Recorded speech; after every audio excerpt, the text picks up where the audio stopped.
TDP నగర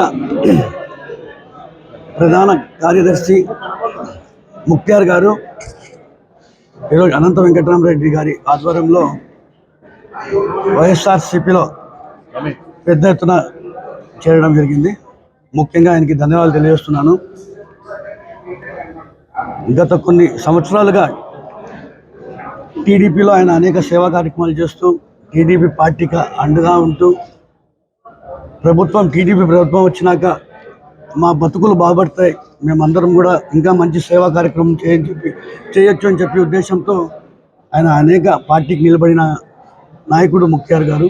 కానీ కూటమి ప్రభుత్వం అధికారంలోకి వచ్చి 18 నెలల కాలంలో ముక్త్యార్ గారికే కాదు, సామాన్య ప్రజలు కూడా అడిగినా కూడా చెప్తారు ఏ విధంగా ఈరోజు కూటమి ప్రభుత్వం పరిపాలన అందిస్తున్న విషయం కూడా ప్రతి ఒక్కరికి తెలుసు.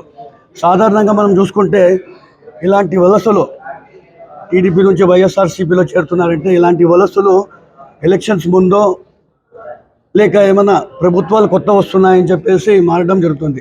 కానీ ఇక్కడ చూస్తే ఇంకా ఎలక్షన్స్కి 3 సంవత్సరాలు ఉంది.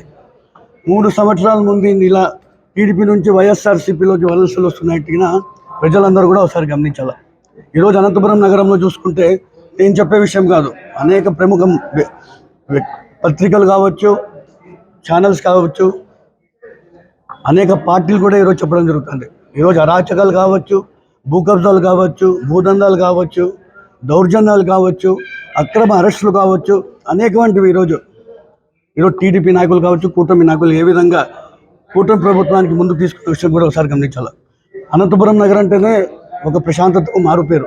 గతంలో అనేక మంది మంత్రులు కావచ్చు, ఎమ్మెల్యేలు కావచ్చు, ఎంపీలు కావచ్చు, అనేక పార్టీల నుంచి ఇక్కడ గెలవడం జరిగింది. కానీ ఇలాంటి సంస్కృతి ఎప్పుడు చూడలేదు ఇక్కడ అనంతపురం నగరంలో. అనంతపురం నగరం చూస్తే ఈ మధ్యకాలంలో ఎక్కడ చూసినా డబుల్ రిజిస్ట్రేషన్ అంటారు, డాక్యుమెంట్స్ లేకుంటే జీపీఏ పుట్టించేస్తారు. అధికారులు ఏం చేస్తున్నారు, పోలీస్ వ్యవస్థ కావచ్చు, ఎంఆర్ఓ వ్యవస్థ కావచ్చు, రెవెన్యూ వ్యవస్థ కావచ్చు, సబ్ రిజిస్టర్ గారు కావచ్చు, మున్సిపాలిటీ కావచ్చు, కూటమి ప్రభుత్వ నేతలు చెప్తే చాలు వాళ్ళకి ఏ పైన కూడా అది జెన్యూన్గా ఉందా లేదా, ప్రభుత్వ గవర్నమెంట్ రూల్స్ ప్రకారం ఉందా లేదా ఏమి చూడాల్సిన అవసరం లేదు, ఏమైనా చేసేస్తారు. ఇంత దౌర్భాగ్యంగా ఈరోజు అనంతపురం నగరం ముందుకు పోతున్న విషయం కూడా అందరూ కూడా ఒకసారి గమనించాలి. అదేవిధంగా మనం చూసుకుంటే అనంతపురం నగరమే కావచ్చు, రాష్ట్రంలో ముస్లిం మైనారిటీకి ప్రాధాన్యత ఇచ్చిన ఏకైక పార్టీ ఏదైనా ఉంటే కూడా వైఎస్ జగన్మోహన్ రెడ్డి గారు. అదేవిధంగా అనంతపురం నగరంలో చూసుకుంటే అనంత వెంకటరామరెడ్డి గారు కూడా ముస్లిం మైనార్టీకి ఏ విధంగా ప్రాధాన్యత గమనించాలి. ఈ 18 నెలల కాలంలో ముస్లిం మైనార్టీలకు ఏ విధంగా ఇబ్బంది పడిన విషయం కూడా మీరు ఒకసారి గమనించాలి. గతంలో మనం చూసుకుంటే సాయినగర్ ఇష్యూ చూసుకోవచ్చు, సుమయ్య అనే షాప్స్ ఆసరా ఆప్టికల్ సంబంధించి ఒక డబుల్ రిజిస్ట్రేషన్ కావచ్చు, డీసీఎంఎస్ స్థలం ఆయమకు అందలేదని చెప్పేసి ఆయమ మెహతాజ్ సూసైడ్ చేసుకోవడం కావచ్చు. అదేవిధంగా నిన్నటి రోజు చూసుకుంటే వైఎస్ఆర్సీపీ నాయకుడు కార్పొరేటర్ కుమారుడు దాదు పైన కక్ష సాధింపు అరెస్ట్ చేయడం కావచ్చు, రిజిస్టర్ ఆఫీస్ దగ్గర 40 డివిజన్ సంబంధించిన కార్పొరేటర్ భర్త ఆయన మైనార్టీ యువకుడి పైన చేసుకోవడం కావచ్చు. ఇవన్నీ కూడా ప్రజలందరూ కూడా ఒకసారి గమనించాలి. ఇంత దారుణంగా వైఎస్ఆర్సీపీ నాయకులపైన అక్రమ అరెస్ట్ కావచ్చు, మైనార్టీలపైన ఏ విధంగా ఇబ్బంది పెట్టిన విషయం కూడా ఒకసారి మీరు అందరూ కూడా ఒకసారి గమనించాలి. కేవలం మైనార్టీలే కాదు, వైశ్యాస్ కావచ్చు, బ్రాహ్మిన్స్ కావచ్చు, అనేక మంది ఈరోజు వైశ్యాస్ సంబంధించి కూడా డబుల్ రిజిస్ట్రేషన్ స్థలం ఆ రోజు ఆక్యుపై చేశాలని చూశారు. బ్రాహ్మిన్స్ సంబంధించిన కూడా అక్కడ డబుల్ జీపీఏ తయారు చేసి అది కూడా ఆ స్థలం కూడా కాజేయాలని చూస్తారు. వాళ్ళ పార్టీలోనే ఇది నేను చేయలేదు, ఇది నువ్వు చేయలేదు, నేను చేయలేదు అని చెప్పేసి ఏ విధంగా ముందు పోతే విషయం కూడా ఒకసారి గమనించాలి. అయినప్పటికీ ఇవన్నీ కాకుండా మా మున్సిపల్ కార్పొరేషన్లో ఏ ఒక జెన్యూన్ ఆధారం లేకుండా ఆర్ఐ ఉంటారు, ఆర్ఓ ఉంటారు, డిప్యూటీ కమిషనర్ గారు ఉంటారు, కమిషనర్ గారు ఉంటారు, మ్యూటేషన్ కూడా చేసేస్తారు ఒక వ్యక్తి పైన. ఇంత దారుణంగా ఈ వ్యవస్థ ముందుకు పోతుందంటే ప్రజలందరూ కూడా ఒకసారి గమనించాలి.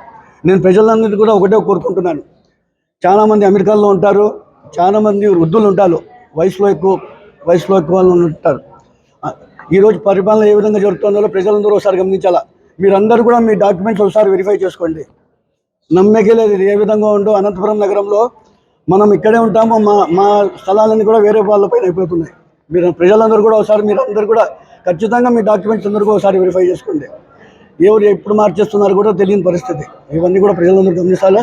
గతంలో కూడా వైఎస్ఆర్సీపీ మైనార్టీల ప్రాధాన్యత విషయం కూడా అందరూ గమనించాలా. గతంలో నాకు మేయర్ అయితే కావచ్చు, మార్కెట్ యార్డ్ చైర్మన్ కావచ్చు, 10 మంది కార్పొరేటర్లు కావచ్చు, ఉర్దూ అకాడమీ చైర్మన్ కావచ్చు, అనేక మంది కూడా ఇవ్వడం జరిగింది. ఈరోజు మైనార్టీలు కూడా టీడీపీ కూటమి నాయకులు ఎంత ప్రాధాన్యత ఇస్తున్న విషయం కూడా మీరు అందరూ ఒకసారి గమనించాలా. ఒక పార్టీ పదవి ఇవ్వరు, ఒక ప్రభుత్వ పదవి కూడా మంచిది ముస్లిం మైనార్టీలు. అంత హీనంగా ముస్లిం మైనార్టీలు అక్కడ టీడీపీలో ఉన్నారు.